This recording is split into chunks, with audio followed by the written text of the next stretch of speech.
Hi guys! Since the off na mo karon, so naami sa Kogon Market para mamalit og seafoods. Then namalit pumig mga panakot na gamito na mo sa mo ang lotoonon. Then pauli na mi ani sa ako ang boarding house. So nagdayong mi kay grabe ka bugat ang among gidala. Nagpalit mi crabs, shrimps, tahong, tas bangos. Then ang palit pod mi og oling. Then kini ga prepare na mi gipanghugasan na namo ang among gipamalit. So santayahay mi og trabaho kaming duha kay si Ma'am Jen nag-shoot pa. So time lapse lang namo ni para dira po kay tantong boring ang video.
So after ana ako ang gasugba sa gawas. Then mana siya ang crabs nga grabe kadagko. Muna ang tahong na among gipalit.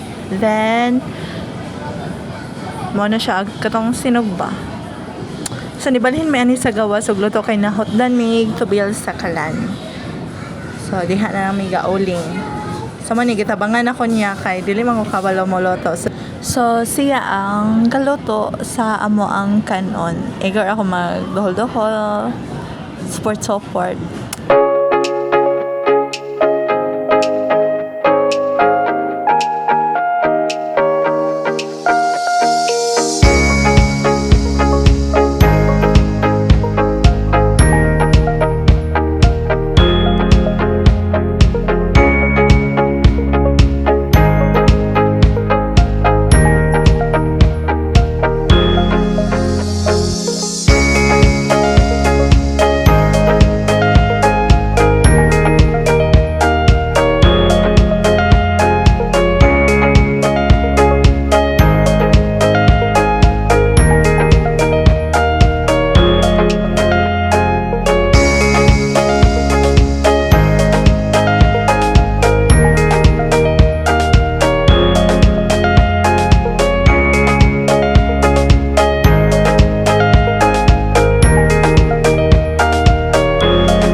Then gipabukala namang shrimp sa tahong. Then naabta na mig alas 6, naabot na si Ma'am Jen gikan gajote. Then mao na ni siya ang output namo. Sinugbang bangos nga dili tantong sunog. Then yellow corn, humay, mao na siya. So ang setup namo ani is bottle fight. So sa sulod ni sa kwarto na nako. Then it's time to eat. So aning nga time medyo hilom na gud mi kay gipanggutom na mga person. So santayahay nami og hungit ani. Then focus kay mi kay grabe nakagutom.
ani nga time medyo loya-loya na kay nangabusog na. So, medyo nahawan-hawan na pud ang amo ang gikanan.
So, mao ni siyang seafood mukbang namo. Crabs, shrimps, tahong, bangos, then bugas mais para nako.